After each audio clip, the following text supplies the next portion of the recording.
Aleykümselam. Batışı. Hoş geldiniz. Çok var. Sesim geliyor mu?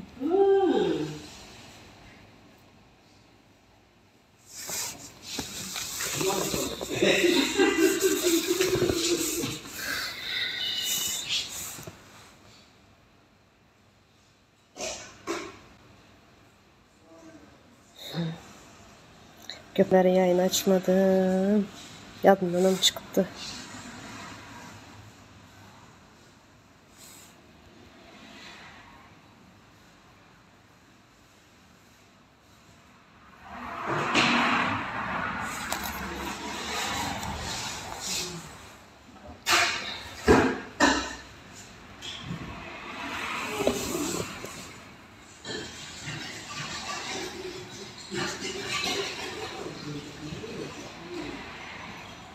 Hoş geldiniz.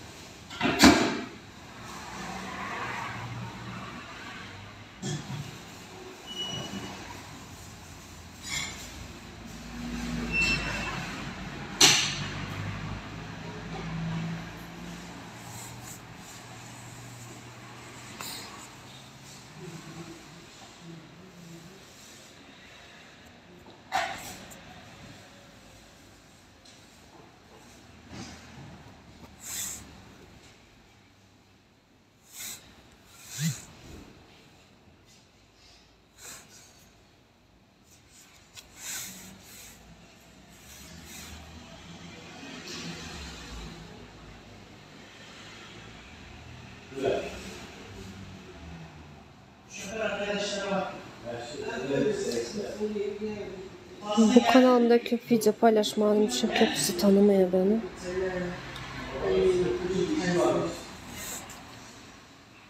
Öbür kanalımda da 1000 adama yetmedi canlı yayın açmak için.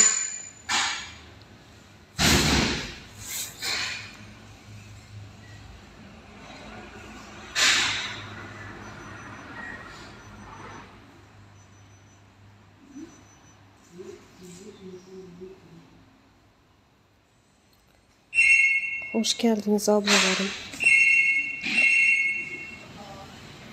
Aleykümselam, aleykümselam.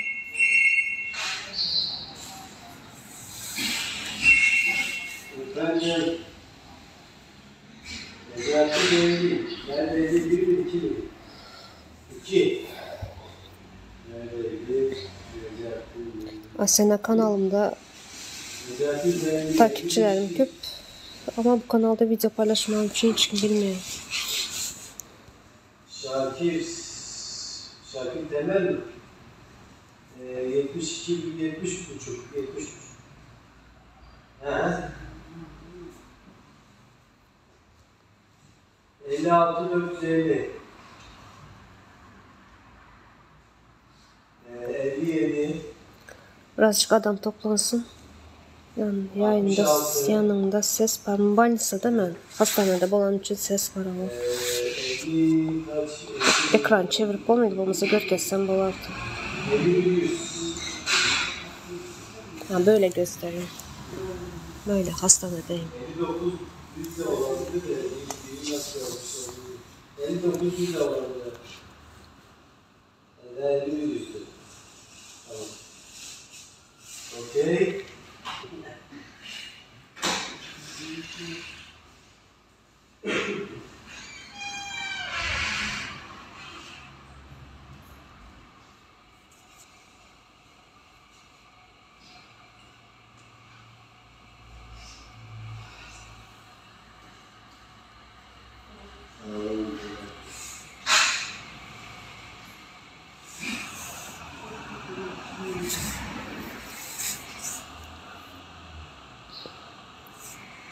Birazcık adam toplansın, son tema hakkında görün ederiz. Yayına gelmek isteyen basalarım.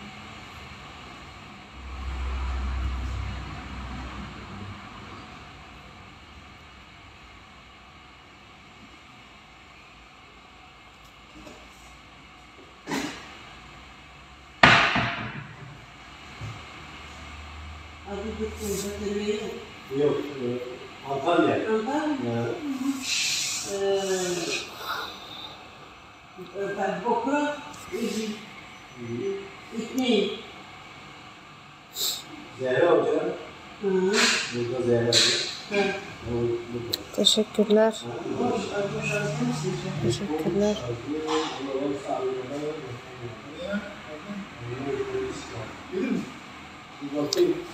Neme hakta canlı yayın. Birazcık adam toplansın.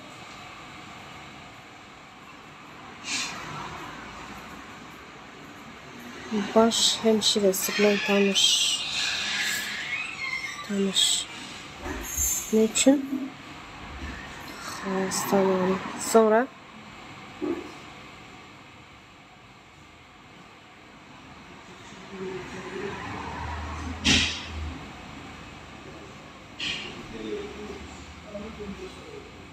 baş hemşiresi 3 hemşire var. İşçi çok gerek oldu. Ben aydıp koymadım. Ayıttım abla. İşçi gerek olsa ben şey yaparım dedim. Haber verin dedim ama kimseden ses çıkmadı. Burası özel küçük bir hastane. Diyaliz hastanesi.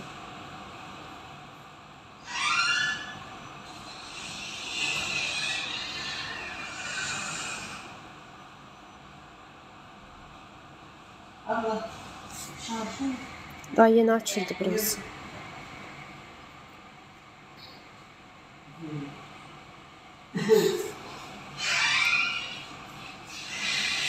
Hadi.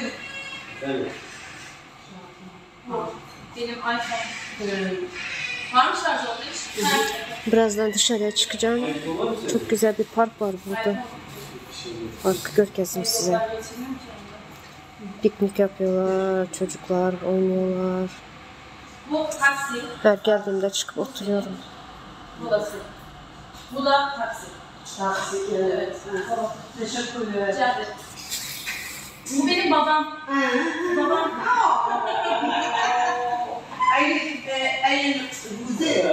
Saat 11'de anneyi yatırıyorum. Sonra böyle rahatım. 4 saat. 4 saat oturuyorum. O arada kitap dinliyorum. Kanalda haberlerimizi dinliyorum. Yayınları dinliyorum. Oturuyorum boş boş. Video hazırlıyorum. Ay bunların sesi de var aldırdı. Aileyi çok seviyor. Bugün ailede diyor. Nerede çok hasta. Anneyi haftanın 3 günü hastaneye getiriyorum. Diyaliz hastası. Sonra böyle de boş boş oturuyorum. İnternetim olsa dışarıya çıkıp oturuyorum. Yoksa hastanenin internetine bağlanıyorum. Öyle.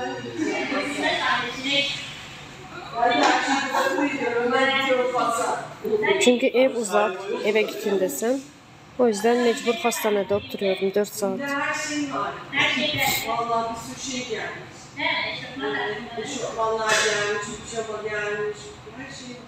Kaça direkt mahvetleri? 300. Aldın mı sen? Aldım. Niye? Büyük yok. Öbür kanalında adam bine yetsin sonra açsam adam çoğalar orada. Çünkü beni severler çok orada. Bu sefer gel. Çay. Çay. Herkes gelir. Balağını çekeler. O yüzden şimdilik mecbur bu kanaldan açacağım. Şey yapar. Güzel. Telefon. Telefon aynı. Hiç ses olmuyordu. Bugün çok sesli yayın açtığım günü. Ateşeyi, o çasta, şey, tas. Vize falan var mı o? Vize falan var mı? Vize Belki bir sene olmuştur yayın açmadığım canlı yayın. Çap. Geçmiştir bile. Yani zaten hazırım burada bekliyorum hemen götürsün. Aynen ama buradan gitsen. Burada evet. Çanta dağıtın. Çoluk çocuk annem kaldı. Neyse olmaz, çocukları bırakacak mı? Benim var kardeşim de Fransa'da yaptı. Çalıştılar yakın bir gün. Ben Aleyne'yi götürüyorum. Nasıl seçiyor? Şu diyaliz hastalar hakkında görüşelim. Bizlerde var mı şunu gidek?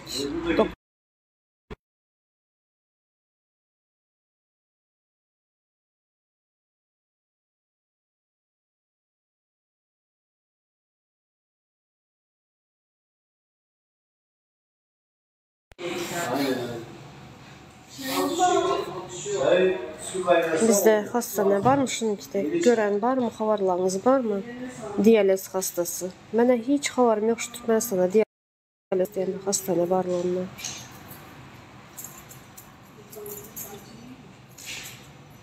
Çünkü benim dayım, rahmetli dayım şu börek hastalığından öldü de.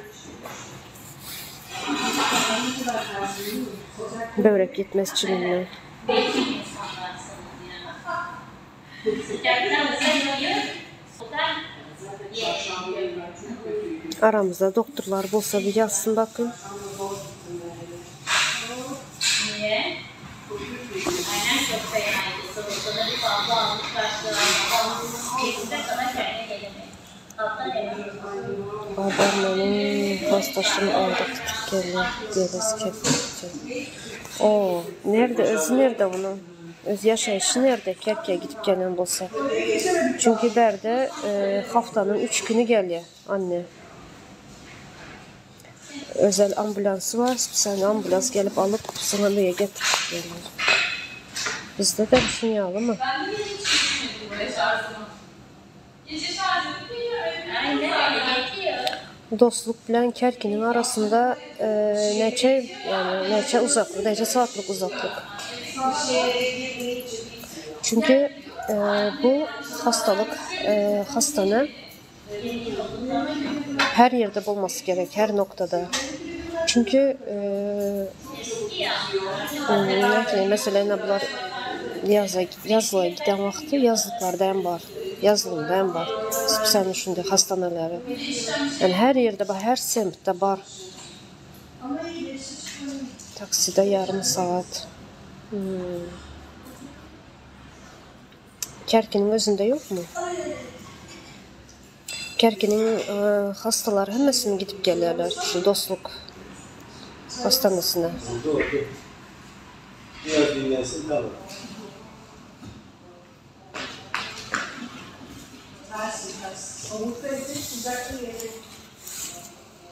Hava belli olmuyor ki sıcak. Kamerayı döndürüp oluyormuş. Ben kamerayı döndürüm. İster biraz görkesim. Hastanenin içi şu.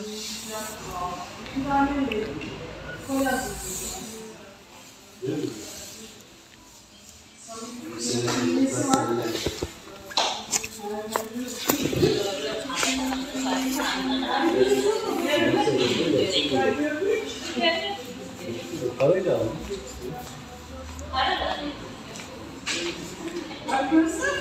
Asansör.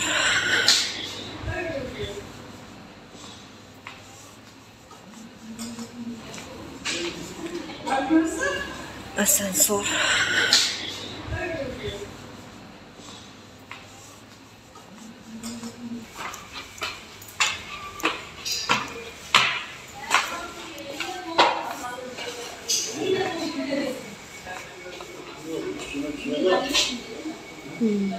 Çay getirdiler. Poğaça veriyorlar. Her gün. Şöyle getiriyorum. Şöyle göstereyim şimdilik.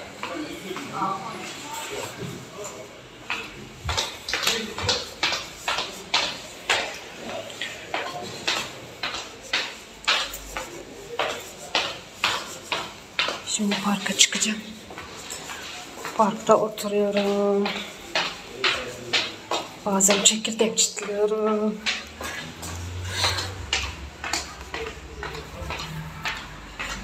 Berde her yerde var, her semtte var.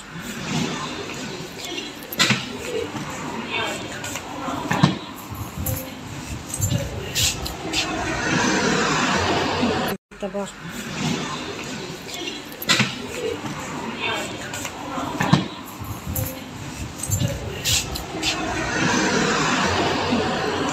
Var.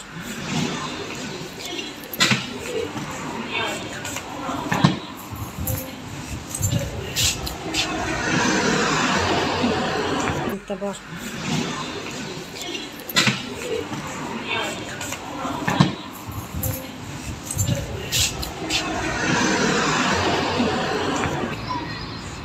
İşte hayat bu diyorlar buna. Bizimki hayat mı? Hem ayrılık çekeceğiz. Oraya gitsek de yani doğru düzgün bir hayat yok.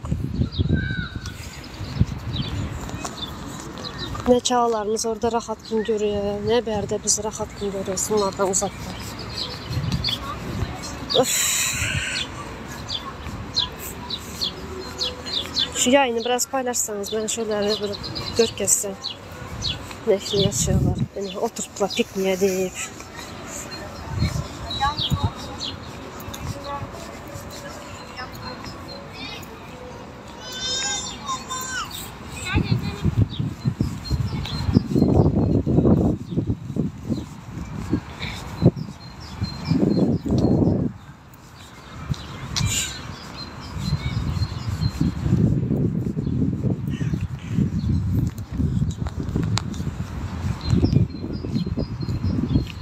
İşte buna hayat diyor.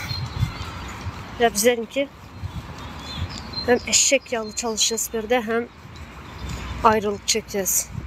Yine de nerede gelen itlerden gepeşeceğiz.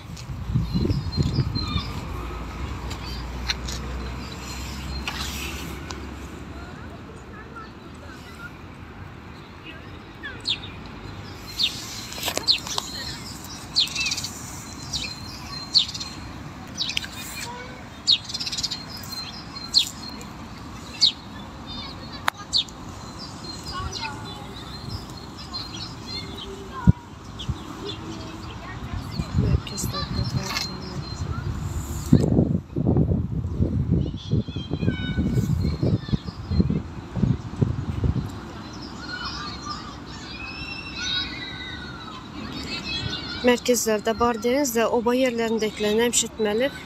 Oba yerindekiler. Çünkü bu hastalıktan her yerde, her kimde olabilir yani. Çünkü çok yayran bir hastalık. Böbrek yetmezçiliği.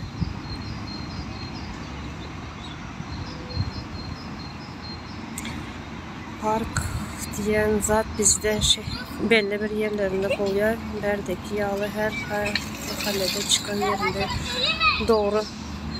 Çünkü merkezdekiler yaşamalı, şehirdekiler yaşamalı, oba yerlerindekiler yaşamalı değil. Oba yerlerindekiler adam değil. Hiç onlar bilen, hiç onlar düşünen bir neme yok. Belediye diyelim. Sağ olun ablam. Sağ olun. Hoş geldiniz. Öz çevresinde ne çağlar yani mesela oba yerlerindeki çağlar geçen bir gepleşimde mayıp geçtim yani özünün çevresi, özünün ailesi, özünün şu yanındaki komşuları şu çevrede ösüyorlar, ulalıyorlar. İnsan görmeyen, sosyalleşmek diyen zat yok.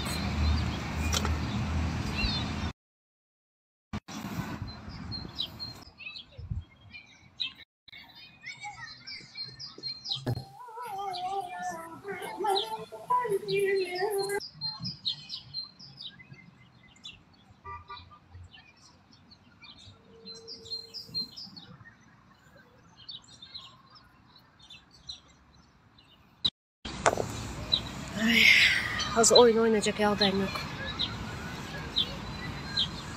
Bir tüm problemalar köp. Benim kızım 8 yıl önce böbreğini birini ameliyat ettirdi. Yeke böbrekli hazır. Aynen. Nehli problemalar çektiniz de şu hastalık olan vakti. Çünkü ben dayımdan bilen dayım bakırıp ara şimdi yaman çok kıynaldı. Böbrek yetmezçiliğinden. Yani duzlu zat yiyip bilmezdi, su içip bilmezdi. Şu salonun agursunu kol görüyordu da. Yengem vermeyerdi şuna. Ben çağa vaktim kalkarım gelirdi de şuna. Ne için vermeyerdi? İndi düşünüp başladım bu zatlara. Şunun için vermeyerken salonun agursunu. Kusura bakmayın ya gözlük giymek zorundayım çünkü gözüm ağrıdı güneşten. Ve hiç şartlar yok. Absolut doğru biliyor musun? Şunun için ben Beriye gelen vaktimde şu anneye bakmaya başladım diyaliz hastalığım. Gördüm. Şunun yalı bir şartları var da şu hastanelerin. Yani her semtinde var. Ön bilmiyordum bunları. Az önce şunu bakmaya gelen son bu görüp başladım da. Yani diyaliz hastalığını. Yani köp yayıran. Sonra her yerde var. Her semtte var. Şunun için aydım. Bizlerde nəkili bu şartları. Yani doktorlar var aramızda. Şunun için sorayım. Selamlar, müsait misiniz? Yok, müsait değilim. Görmüyor musun? İş yapıyorum. Bisikletin olabilir ama ben senden daha... Ama sen çadanda geziyorsun.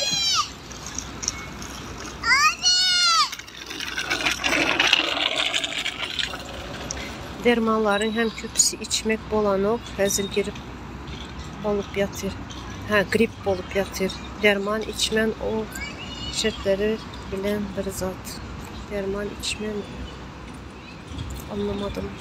Dermanların hem köpüsü. Çünkü şu bir dermanlar Rusların apteklarda Rusların dermanları satılıyor. Olan kim bilsin nekil dermanlar. Yani dermandan ön birinciden profilaktiki nəmə içməli. Vitaminlardan içməli. Yəni bizlərdə heç bir vitamin vardır vitaminlar. Yəni işe yarayan mı yaramayam o doğru düzgün bilməyənsin. Yəni Rusiyanın, Ruslardan gələn vitaminlar, nəkili vitamin o. Şu saçımı toplayayım da kırmayayım.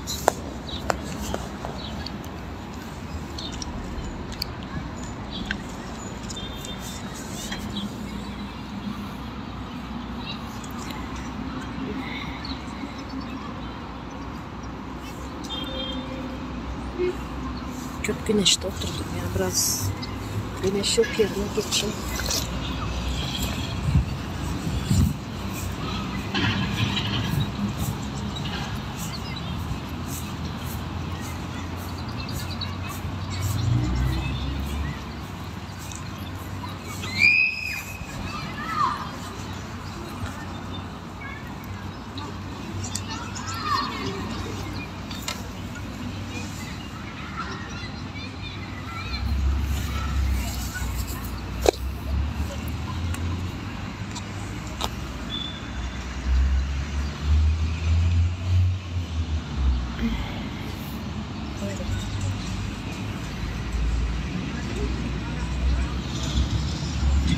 En son kaçan şunu yalayıp oturdunuz.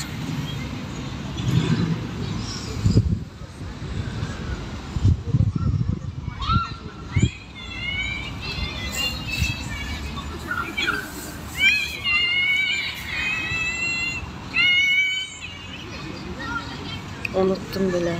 Vallahi.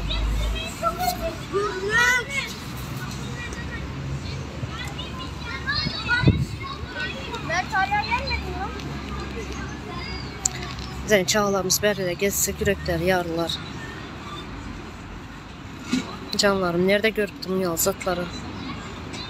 Çamurdan başka, tozandan başka.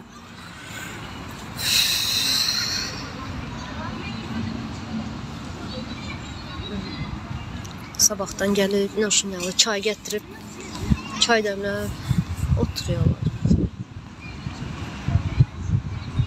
Samavar da var. Akşamları mangal.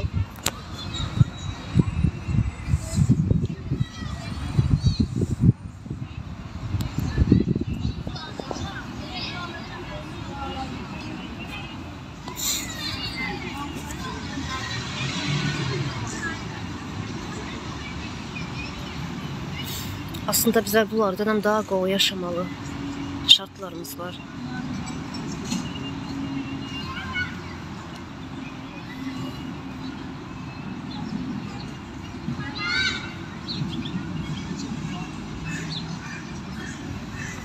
Bunlardan qov yaşamalı şartlarımız var da yani fırsat vermiyorlar.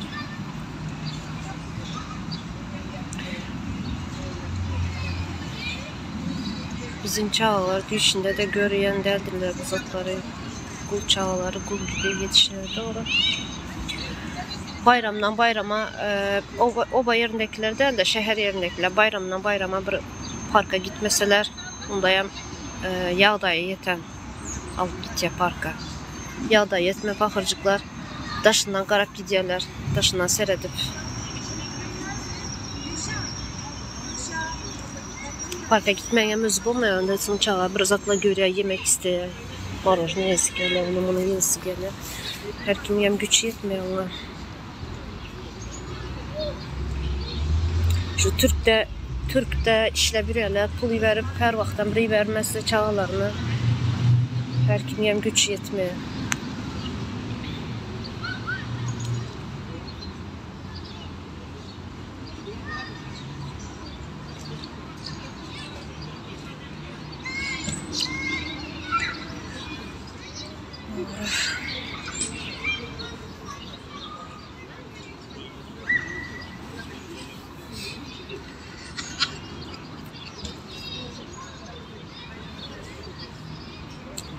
Bizi resmen ölümüne terk edilen halk. Doğru. Bu zatlar indi farkına bak başladık. 3-4 yıldan son. 3-4 yıl bundan ön. Ondan ön güzelim şu yurtun içinde şu atmosferada, şu Kurgazor'da yaşayırdık. Hemen Lemerli'ne düşündüm. Şimdi düşündük. Aynen öyle. Güzel ha yine de bu Türkiye'ye gelenler birazcık yaşınyalı taze havada bir vitamin unumunu yiyip bir tanesi birazcık normal şu biraz nehli bolsam sağlığımıza seyredip biliyoruz. Yani yurtun içindekilere hem hava hem havanın kirliliği sonra Britanyanın yeter yetmezliği, vitaminin yokluğu, nerede resmen ölüp duranlar adamlar yavaş yavaş. Yani farkında değiller.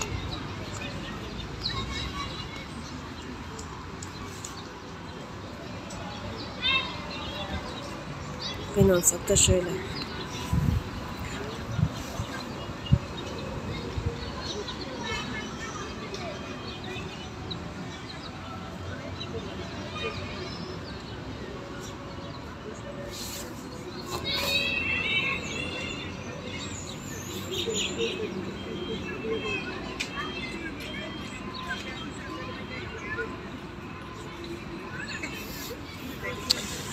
Aynen, özüm bərdə iyan vaxtım qatına almış edəcəri çağlarım edirib biləmək. Aynen, hər kiməm. Yəni, düşüncəli adam aynı sizin yalı düşünüyor. Mənəm şu. Boğazıma tıkanıyor. Yəni, elimizdən başqa, pul verməkdən başqa iş gəlmiyor. Pul veririz, vicdanımızı rahatlatacağız. Başqa bir edib biləcək işimiz yok. Buna da şükür diyeceğiz. Çünkü şükür etmeye, sabır etmeye öğrettiler bizlere. Buna da şükür edip, sabır edin. Bizlere şunu uygulayız. Sabır edip, şükür edip. İşleyiz. Eşek yalı işlep parayı veriyoruz. Vicdanımız rahat.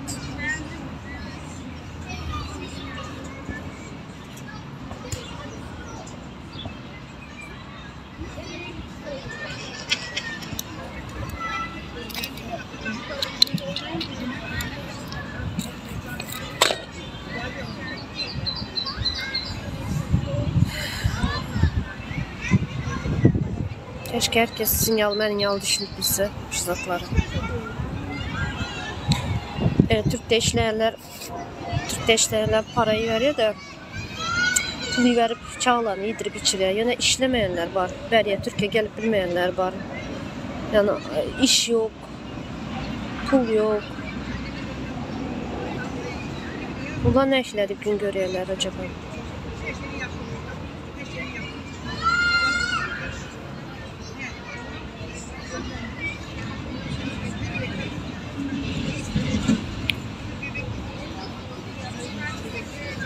İnsanlar bir bencillikten çıkıp daş tövrəninə sərətsə, bizlər yedirəs, içirəs, yəni işsizlər, Türkiyə gəlib bilməyənlər, işsizlər nə edib çağalarını yedirib içirə.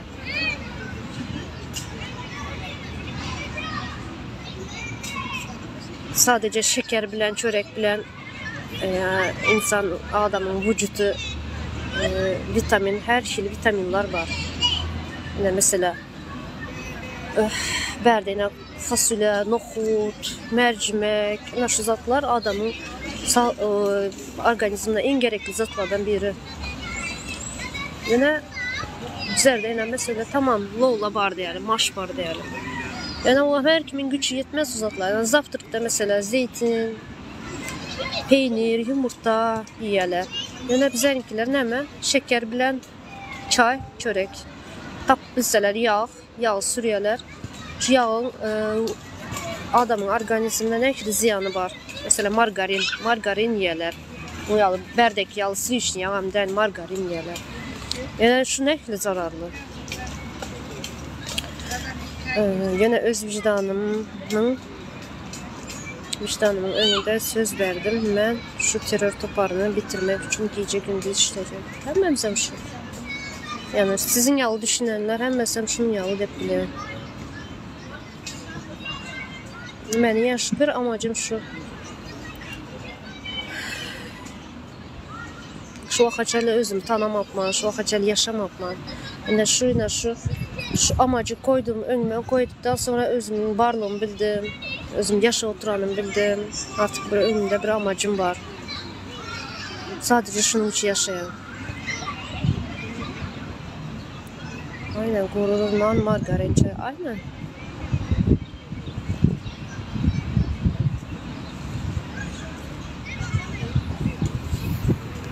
Şunu hem tapmıştılar şu margarini. Kebir yerde şu margarini hem tapılmıyor. Senin çağlarımızı yiyip içe ya. Önemli olan o. Kalan ne yesi yesin.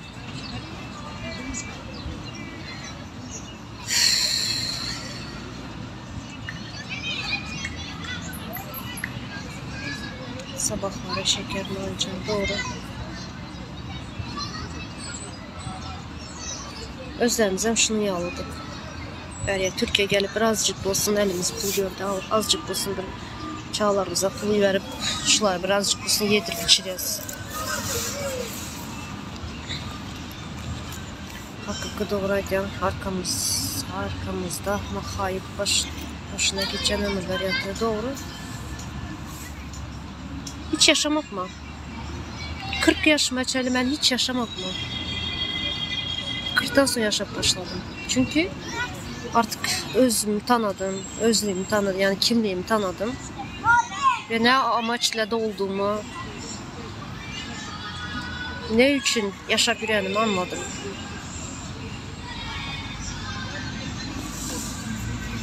Yani benim bir görevim varmış. Şu dünyaya gelenim için benim bir görev verilen bana. Şunu anladım ben. Ve şunun için yaşamam ondan sonra.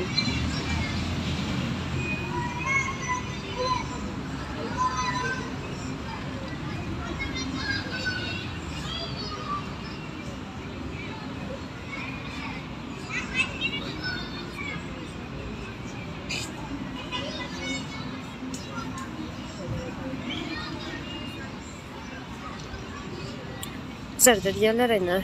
Şunu yaldır neme var. 40 yaştan sonra 40 diyorlar. Yine tam tersine. Ben de tam tersine oldum. 40'tan sonra yaşamaya başladım. 40'tan sonra özümü tanıdım.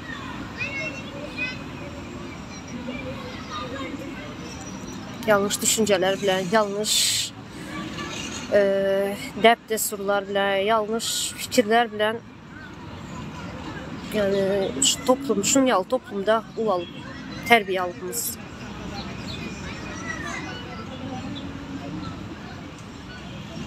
...65 yaşımda... ...yöne geçen ömrümü boş geçirenime pişmanım. Aynen. Ve bunun yerini doldurmayı maksat edindim. Aynen. Benim aynı sizin fikirde. 40 yaşım ben boş yaşapmam. İndi yaşap başladım, indi.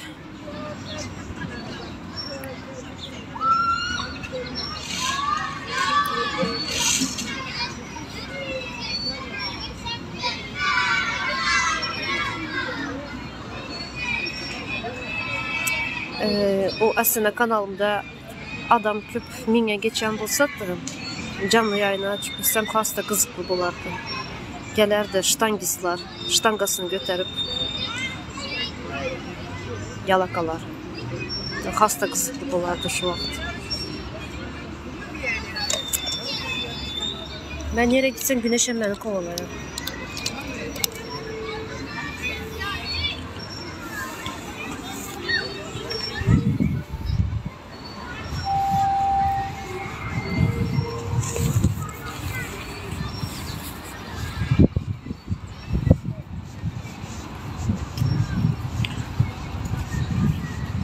Öyle ablalar sizin yaşınızda dayızalar oturan öyle berden. Gökyüzü piknik yapıyor. Of, çay demlemişler. Oturuyor piknik yapıyorlar.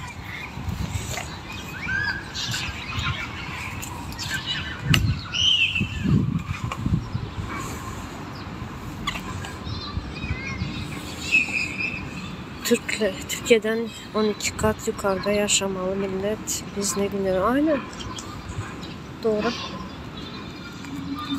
Türkiye mesela aynı 80 neçə milyon halkı var. Yani bizler bile başta 90 milyon. Bizler hem iş bilen ya tamam özünün halkı bizler yalı işle ağır işledi işlesi gelmeyen için iş yok diyorlar. Yani her kimi iş bilen üçün etmek yağdayı var. Ama bizlerinki olsa bir 4 milyon halkı var. Ne iş bilen üçün edip bile, ne çörek bilen üçün edip bile, isat bilen üçün edip bile, maskara baslar. Şu Türkiye bizlerinki yalı bir bay devletem de yani resursları yok desen de oluyor yani. Her seçime yakın bir yerden nebit bulduk, bir yerden gaz bulduk diyorlar da olan yalan. Hiçbir bizimki yalı bay toprakları, bol toprakları yok. Yine şunda emine adamlar yaşap yürüyor. Gül yağlı. Aslında asmanlar yan var, gül yağlı yaşap yürüyor.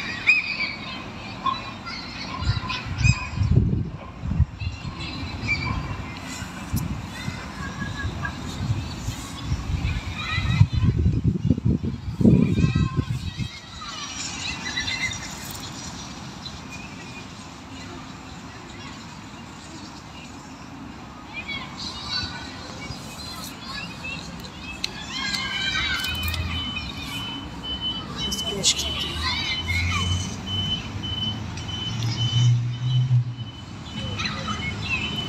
Kendir öndüren o Türkiye yine yaşıyor. Kalitesi var mı? Aynen doğru. Var. Garip yerleri de var. Yine de bizlerden niye yaşayalım? Çünkü adamları hakkını sorabiliyorlar. İşte hakkını soradığın yerde yaşap bilen, hakkını soramadığın yerde hiç kaçanam yaşap bilmeyen. Çünkü her kimin özünün her bir adamın da olan vakti özüne göre hakları var. Hakkı var. Prezidentlerin borçları var. Aleykümselam parahat. Prezidentin özünün borçları var halkının önünde. Halk adamların hem özünün hem vatanına karşı borcu var, hem de o insan adam bulup da olan için özünün bir hakları var. Şuları bilmeyen vaktin, şuları her kim öz işini, öz işini layık bilen yetirip bilmeyen vakti şunu kitap oluyor. Sen durmuşsunuz yalda oluyor. Yani bulabiliyorlar.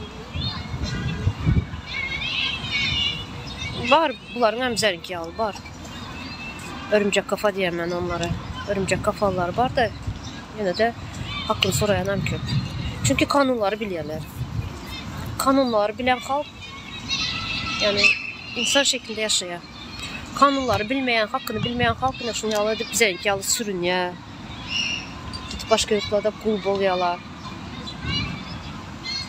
Mesela diyorlar ya Türklerde yok mu? Türkler hem yine Almanya'ya gidip işleyerler. Türkler Almanya'ya gidip işleyerler doğru. Yine Berde şu Almanya'da işleyenlerin Berde'nin her kasının yani işleyenlerin Berde öyleri var. Nəhçə sana öy alıyorlar gelip. Ya öy almaka imkanları var şuna. Şunyalı pul işləyərlər. Anqırda hem Türkiye'de, Germanya'da öyləri var. Yəni bəriyə gəlib hem öy alıp kiracı koyup gidiyorlar. Yani bizlerden hemen bizlerin işlerimiz sadece çağlarımız bakmaka yetir. Biz özümüze adam diyeriz yani ilk durmuşunda yaşar. Aynen doğru. Şu var ya köbür ildeşlerimizin şu ağzından tutup urasım geliyor. Var ya şunun yağlı aydan vaxtlar. Türkiye'de yok mu? Gidip yürürler. Var. Türkiye'de baymak için gidiyorlar. Germanya başka yerlerle baymak için.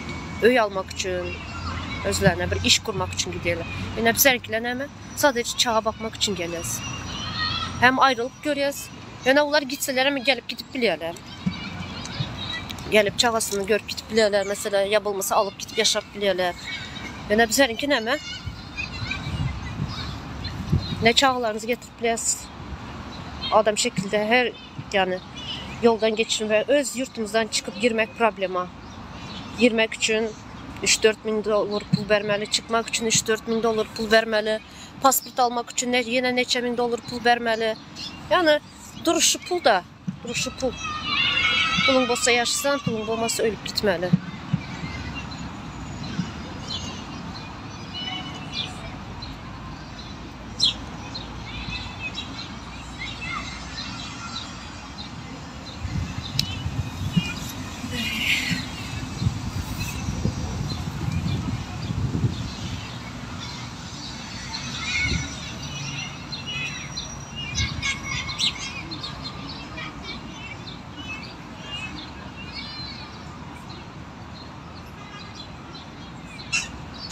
Aynen ya.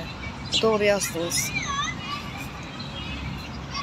Germanya'da yaşayanlar çok zengin diye birinciden. Doğru. İşte beriye emlak edinmek için işte gidip işlerler. Berde öy almak için, iş kurmak için. Yani bizimkiler aydışmayalı.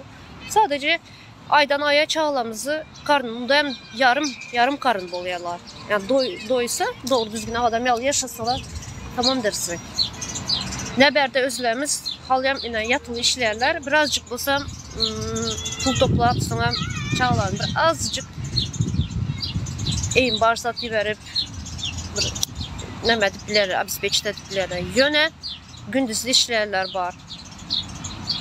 İşlerin pulun yoluna yetmeye. Kiran var, faturan var, yiyin, içenin var. Onlar ayrı bir tema. Şunun için özümüze yetmeye. Almanya'da işleseler hem emekli bolpileri alar. Yani bizler işle bir kuzberde emekli bolpilersin. Öz yurtumuzda bolpilmeyiz. Aleyküm selam Ataş Cumayev. Germanya'nın tebligatı Türkiye gibi güzeldim. O yüzden mi geliyorlar? Türkmenistan'da ne güzellik var. Aynen. Kovanın duruşunu zehirlediler Türkmenistan'da. Kükürtten. Adamlara zehirlenip yavaş yavaş ölüyorlar.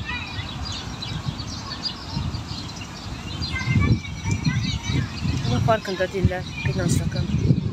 Yine de Asuda Asmanımız, Gülyalı yurtumuz, Bay devletimiz 4. yerde duruyor. Hep maqtanadılar. Nəmə peyda var? Aynen. Aynen. Yine şu hazır gelen, son gelen ildeşlerimize şunu görkezeyinine nekil yaşıyorlar. Yaşamak da bunu aydılıyor. Yine yaşamak da bunu aydılıyor. Yine.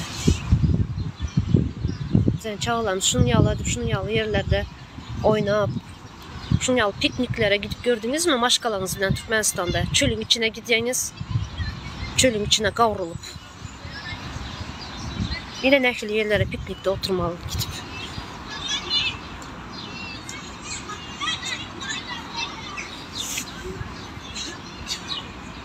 Savaş çıksa daha iyi diyor.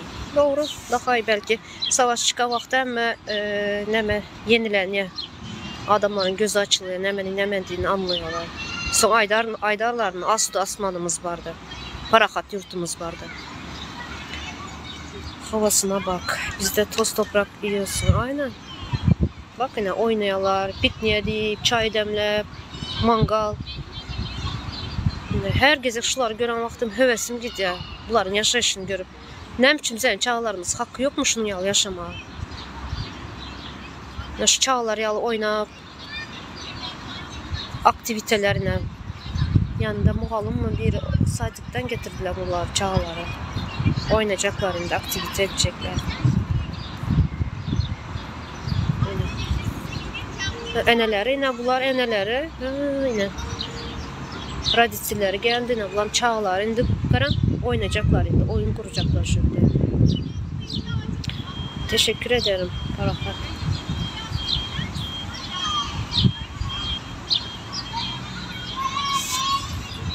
Hemen yazıbdı. Sen Türkmenistan'da baranda ne əmələ edersin gitmek için? Kim bana mı yazdınız bunu ya başka birine mi yazdınız? Biz çağlarımız koy vermeden korkuyoruz. İyi yayınlar hanımefendi. Teşekkür ederim.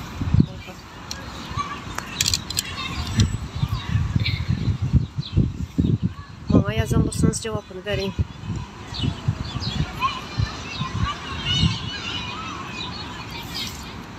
En atalar yurttaşında bu çağlarımız yurdun içinde bu. Aynen doğru. Yine en atalar. Yine eneleri. Yine berdem çağları. Yine oyun oynayacak bulup dururlar.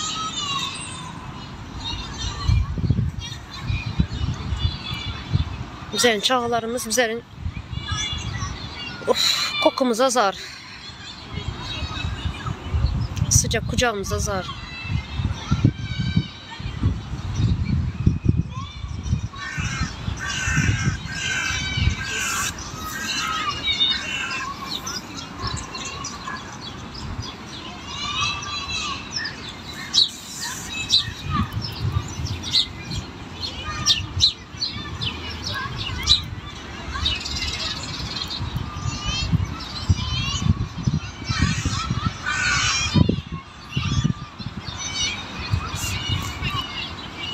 Ben şu yankı yazan ildeşimize cevap verin de.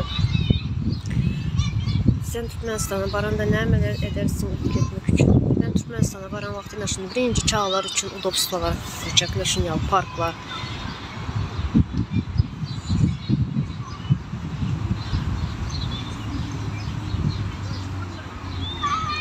Aynen Türkmenistan'a baran dediğine doğruları söylesen özleri senin yanından kaçıp giderler, o doğru, hakikat. Türkmenistan'da internet pisliği sebepli çağlarımız sesimizde zar. Aynen öyle. Doğru. Yine hakikat. Çağcıklarımız. Çağlarımız ulaldı diyez. Artıkla çağa del diyez. Yine ene üçün çağa, ne için yaşlı bulsun ene üçün çağaş. Çünkü yaş kiçi vaxtı taşlap qayıtdık. Ne xili ulaldılar, ne xili adam boldular, görüp biləmiz yok. Görüp biləmiz yok. Aklımızda şu çağalı kaldı. Çağalı kalan için bizler şulara zar. Çağalını görüp bilmedik. Her bir ananın hakkı çağasının ne xili ulaldığını görmek yanında, çağasının yanında bolmak her bir ananın hakkı. Yine bizlerinkiler ne xili? Bizlerin çağalarımız maması, babası, dayzaları, dayıları, şular ulaltı ya. Şular məxriblə olar. Son gələn vaxtı izinə qaydan vaxtı, kiçi vaxtı taşlap qayıtsan, gələn vaxtı tanımayalaram çağlar.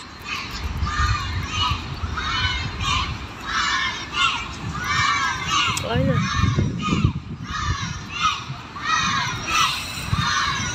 Aynen. Çocuklar ana babaya dayı dayıza diyecekler, görürsünüz. Doğru.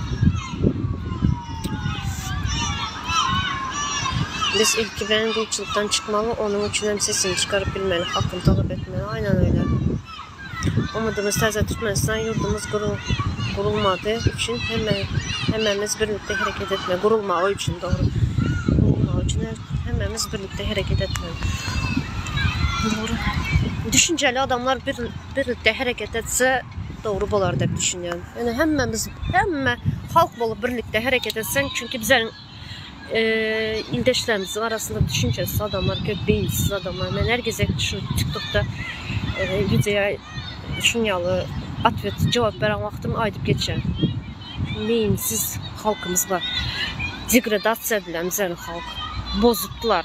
Yani beynini bozuttular bizden halkın.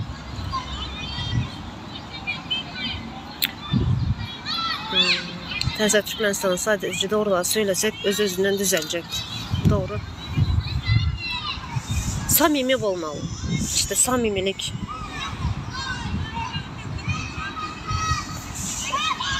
Şulara seyreden de her kaçını enelerin ağzında loşka, içinde hem yumurta. Hem etçek boluyorlar, ona hayran kalın. Akıkıya ketek çakkalga, son şans Təzə Türkmenistan başka yol yok. Aynen. Başka kaçacak yerler yok. Doğru Parahat. Doğru söyleyin.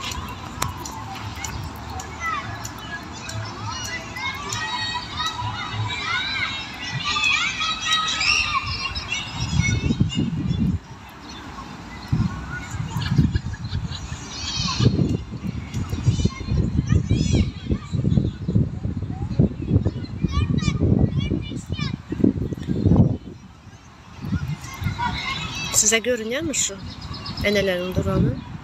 Öğreticiler ağzında loşka, loşkanın içinden yumurta, kaşığın içinde. Şimdi bunlar varıp şu kaşıktan yumurtanı alacak oluyorlar mı? Düşünüp falan yok da.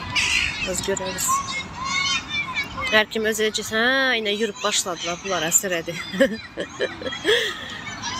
Her kim özelce kim önde gelişti.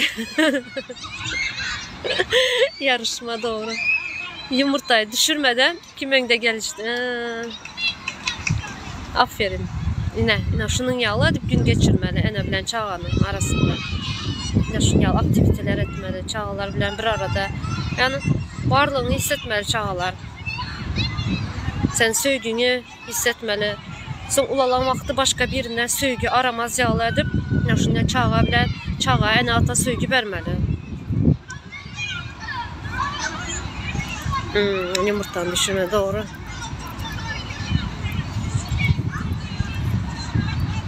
İşte şu birbirine silahı olmalı diyeniz de şu samimi. Yani her kim samimi olsa doğruları açık açık aytsan. Yani doğru çıl olsan, yalan söylemesen doğru çıl olsan işte samimilik şu bol ya.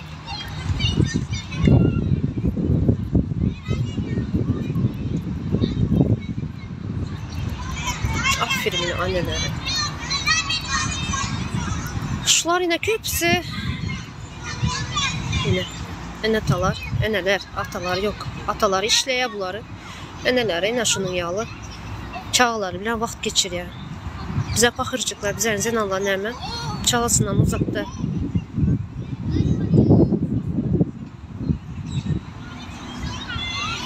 İşleyez yine çağalarımızdan uzakta.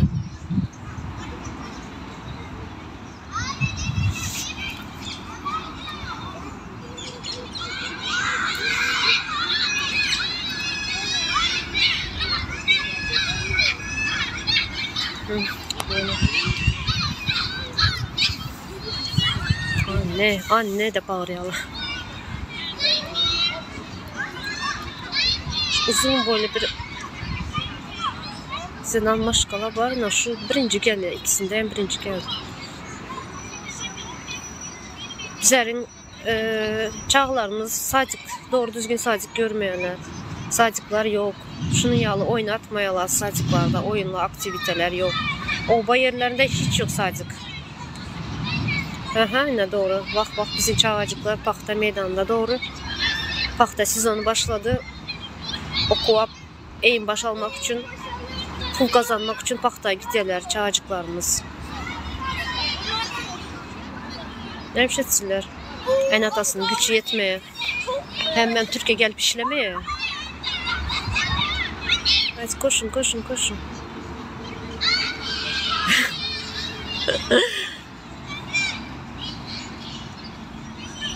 Aferin biri birinci geldi.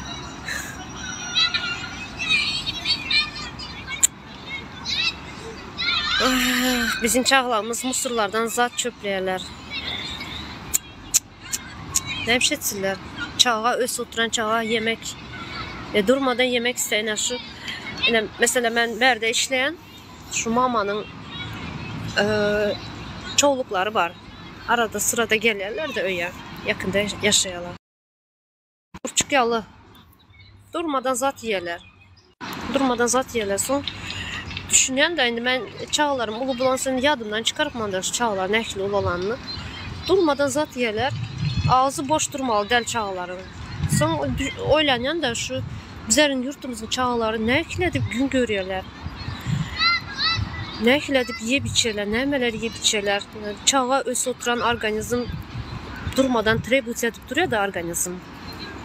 Məsələn, bolsa doyumlu zat bolsa köpəm nəm etməyə də, amma doyumsuz zat yeyən üçün durmadan sürekli orqanizm trebusiya edib duruyor. Şunun üçün bizərin çağaları nə xil gün görüyor acaba? Nəmələr yeyib gün görürlər?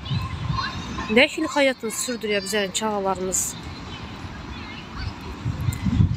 Biz təzə Türkmenistan'dan qazanırsak özümüze insanan deyməli də. Doğru. Doğru.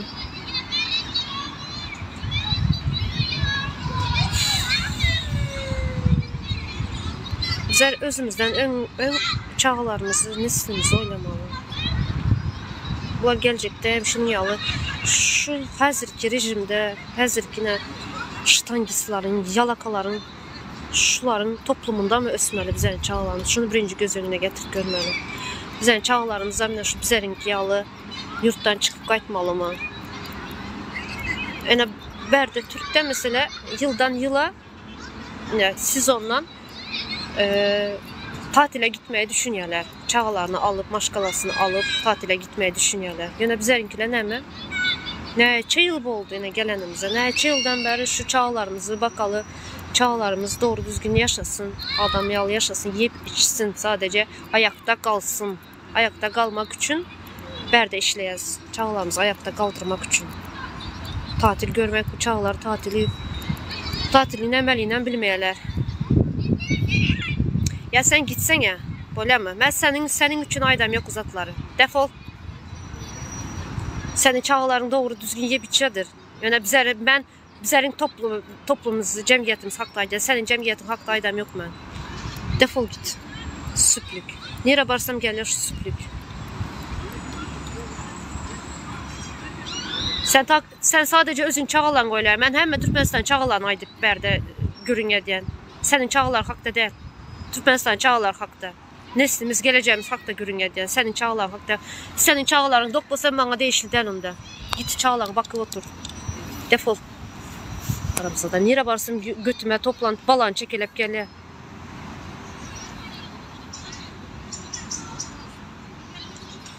Koşup aydan bolsam senin çağların hem değişilir. Gelecekte senin çağların hem yine bizlerin gelişimiz. Şu rejimde gitse senin çağların hem bizlerinki yalı bol ya. Bizlerin çağlarımız yalı. Hiç kıslanma, garaj azıcık kaldı. Senin şu beynin çalışmazsa senin çağların hem bizlerin çağlarımız yalı bol ya. Hiç kıynalma.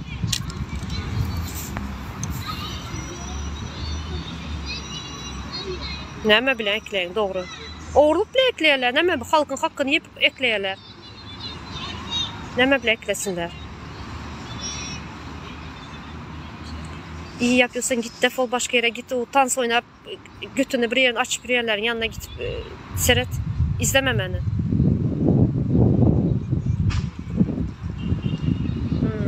Doğru. Doğru. Yok nereye gelsem, nerede kaysı kanala gitsem şu bar iştahını çekelep gele balakın çekelep.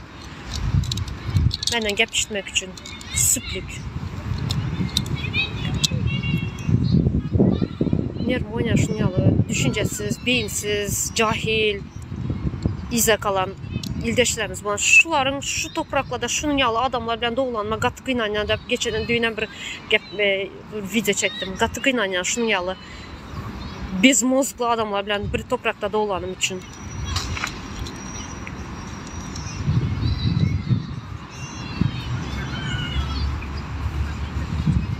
Senin çağan karnı dokmuş da başkan çağası nəmə? Sen gidip komşundan bir sorak gördün mü senin çağan nə ekli yaşayan, nəmə yiyip içədə?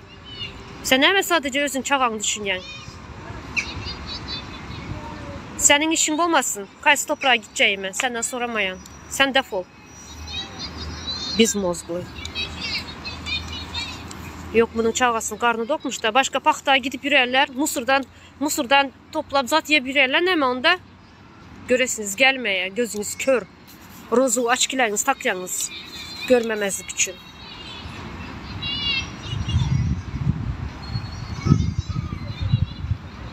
Sənin qonşun Gülyalıdır.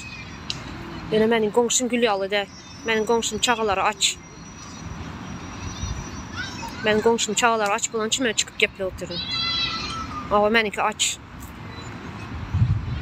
Mənimki aç bulan üçün aydın. Mən səninki yalı bence deyil. Sadəcə özüm çağalarımı oylab.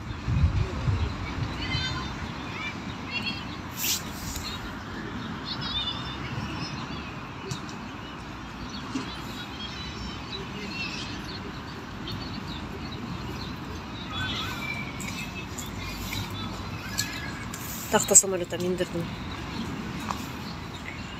Yanlış konuşuyorsun kardeşim. Böyle sen gel de doğrular konuşkanı gel yayınıma gel.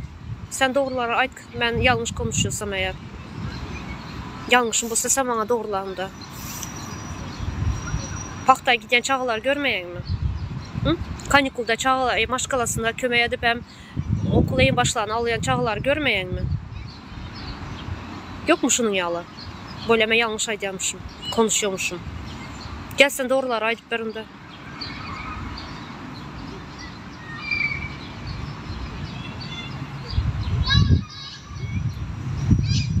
Bakarım gel ya.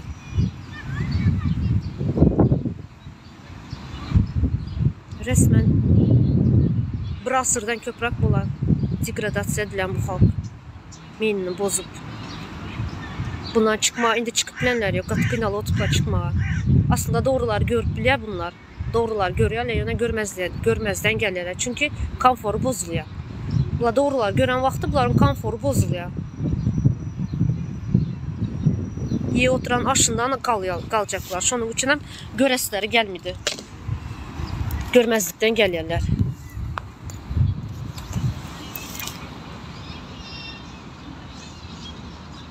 Tabii ki. Tabii ki şu maral değerlerin yine şunyalı düşüncelerin adı payı var.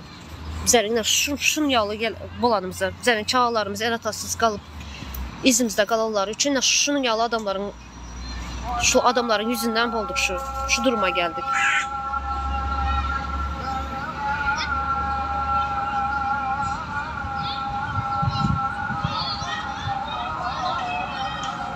Aynen.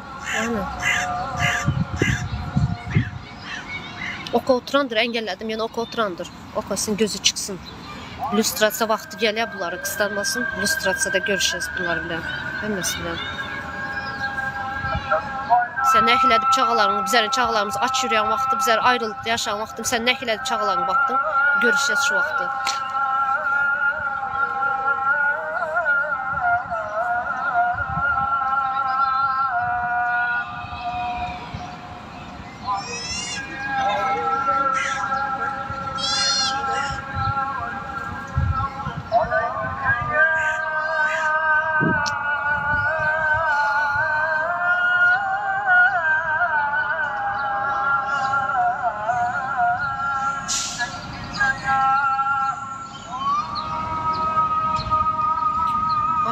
Lüstrasiyada bunlar bilen özel hesaplaşırız. Aynen.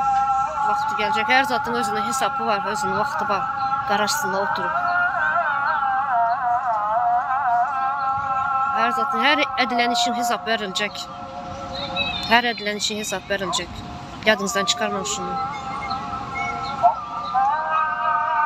Bizənin çağalarımız nə ilə ən atasız qalan bolsa, nə ilə uzaqlaşa bolsa, çağalarımız məhri bərib bilməyən bolsa, çağalarımız məhri görüb bilməyən bolsa, sizlərin gəminə şunun yalı olacaq. Qaraşınlar, qıstanmanlar, hesablaşıq günü gələcək. Ana şu vaxtı vay, mənim xavarım yoxdur demənlər. Bu zatlardan bizlərə xavar vermədiniz demənlər.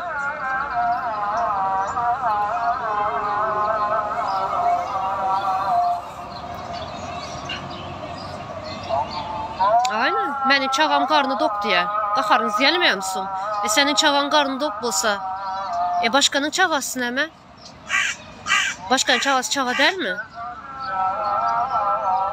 Aynen. Biləyəm mən onu.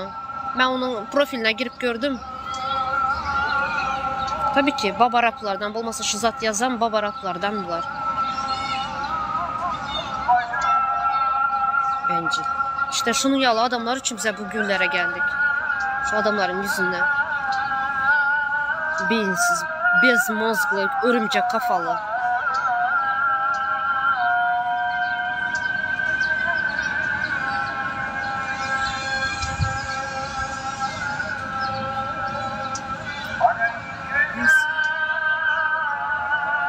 Şunyalı adamlar gələn vaxtı zat yazan vaxt emosiyamı saxlab bilməyin aşı mənim en ulu problemim. Çünki gözümün önüne gələ də çağalar. Ən atasından ayrı, ən atasından canım yanmaya, çağalara canım yanmaya. Ən atasından ayrı qalan çağalara canım yanmaya. Ənəsinin məxrini, ənəsinin sıcaq qucağını görüb bilməyən kiçicik çağalara canım yanmaya. Gözümün önüne gəl yaşılar. Geceləri ənəsinin qucağında yatmayın. Soğuk düşəkdə yatan çağalar gözümün önüne gəlir. Ən şu vaxtı şunyalı zat yazanları emosiyamı saxlab bilməyəsizlər, kusura bakmanlar. Emosiyamı saxlab bilməyəm mən. Söz konusu çağalar olan vaxtı məndə emosiya yox. Gidiyor mənim emosiyalarım.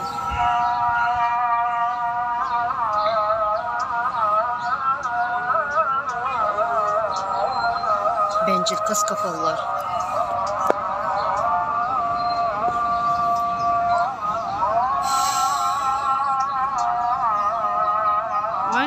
Aynen.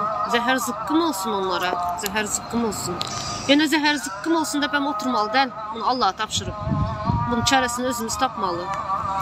Bunun marallı adamların çaresini özlerimiz tapmalı. Allah'a tapşırsak köp karışmalı oluyoruz. Allah bizler unutmuş köpten.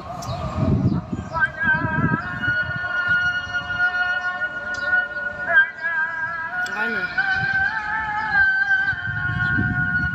Zəhərimize tayarlı otururuz, karışsınlar. Hoca zəhər verərsin onlara. Kazanda qaynab duran zəhər hazır.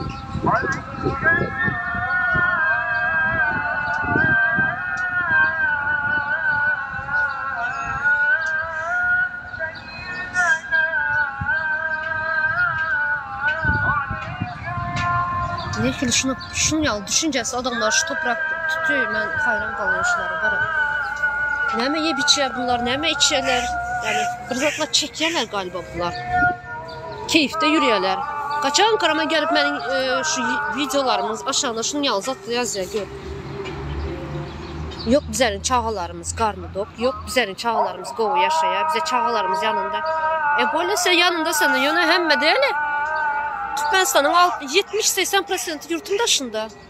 Sen çağaların yanında qovu yaşayan bolsan, biz nə əməyində?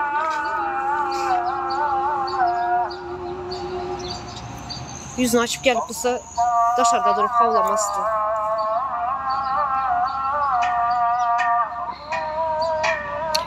Ne dedi?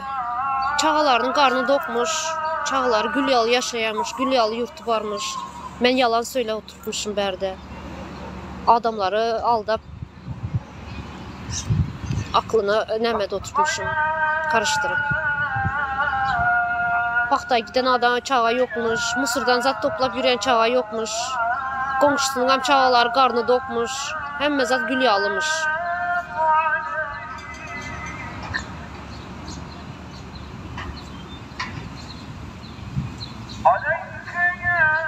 Aynen uzada yaşıyor.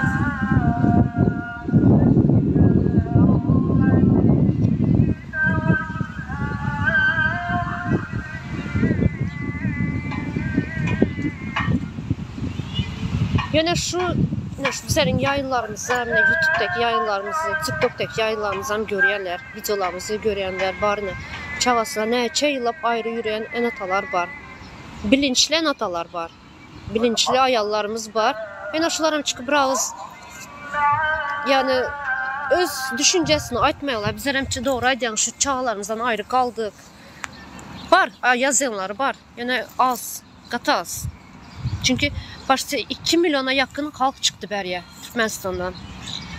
Tamam şunu giden bolsa bir 500 hem değildir, böyle 300'ü gidendir. Yani şunca yani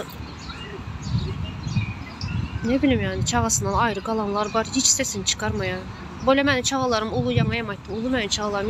Yine de kiçi vaxtı taşlap geldim. Köpəm kiçiyəm değildi. Yine de ene üçün her yaşdayım çağa kiçi oluyor.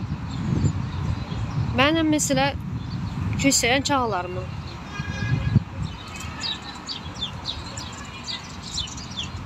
Hiç bulması yan kaydışmayalı pulu uğradı, vicdanımı rahatladı. Başka alacım yok çünkü.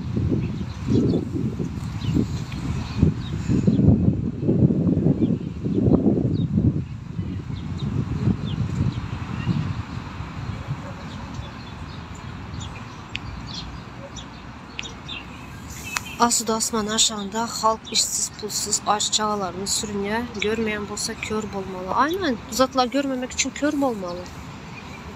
Yok, ular kör değil. Ular yani aytdım mı? Rozu açkileri var ular. Şular takıyan vaxtda hem mezat gülü ala gülük asuda asman görüp gözüküyor. Hem yer paraxat. Çağalarından qarnı çiş, qarnı dok. Qarnını bunyalı böyünçük yalı görkezler. Şunu yalı görkezlerdir. Başka türlü düşünüp bilmeyen çünkü. Ya Türkmenistan sadece Aşkabat'tan ibaret değil ya. Türkmenistan'ın giden teritoriya. Ya adam hiç görmeyen ova yerlerin bak karta aylanıp dolaşıp gördüm de geçen.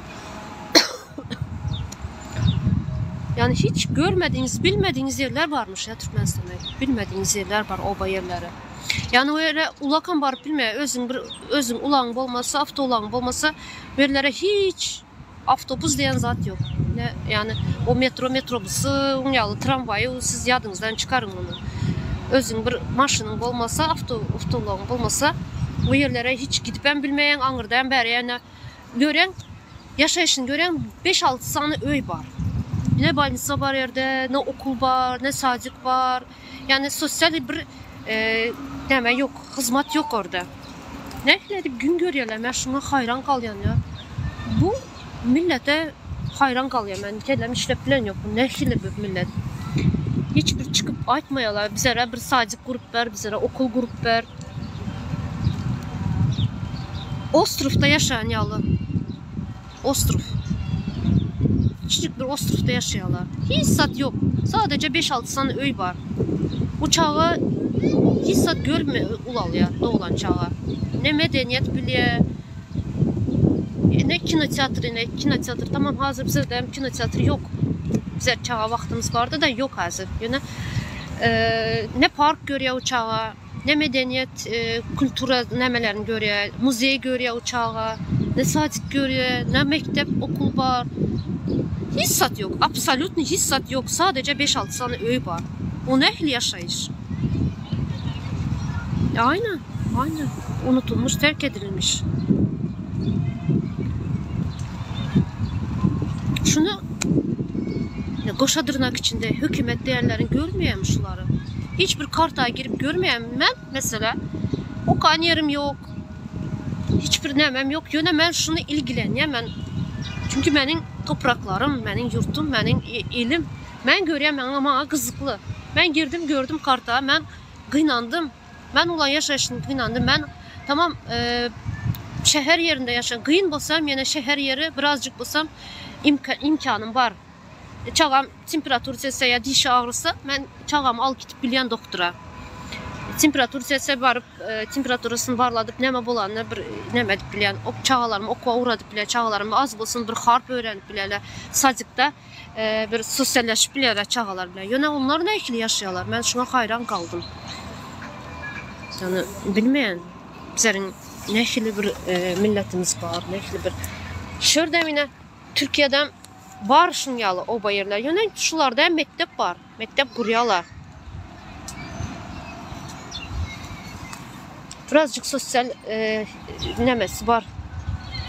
Hizmeti. Yine bizlerde hiç sat yok. Vay devlet. Gaz nebit boyunca 4. yerde duruyoruz.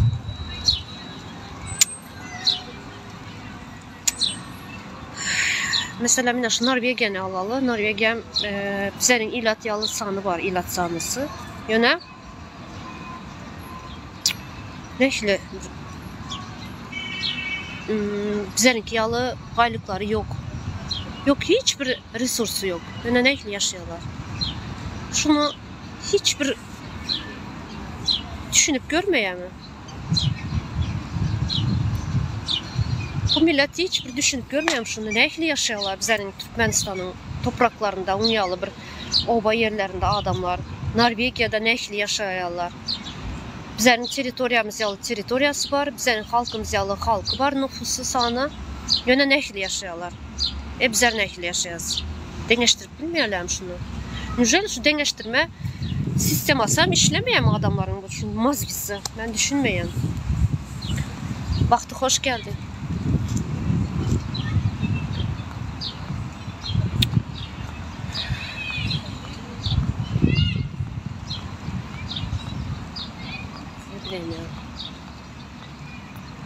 Aç kalsan adamın durmuşunda açlık hiç zaten bilme önüne gelip bilmeye diye. Yine bizlerin halkımız aç. Yine dışında hem sosiyalar. Ben şuna hayran kalıyorum. Zombileşiptiler. Zombiye örülüptiler bizlerin halkımız. Aç bolsalar şunyalı gidiyorlar. Bir yerden bize de tapıp yiyorlar. Yine de sesini çıkarmayalar. Gidip payok alıyorlar. 3 saat 3-4'dan bilen durup qara una oçura duruyorlar. Yine şunda hem sesini çıkarmayalar. Yine şuna degradasiya deyirlər.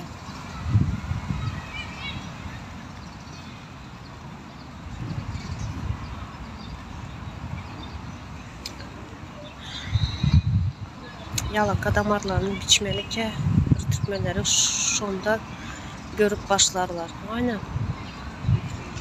Artık bu damarları bar bolsa olar. Zombi olar.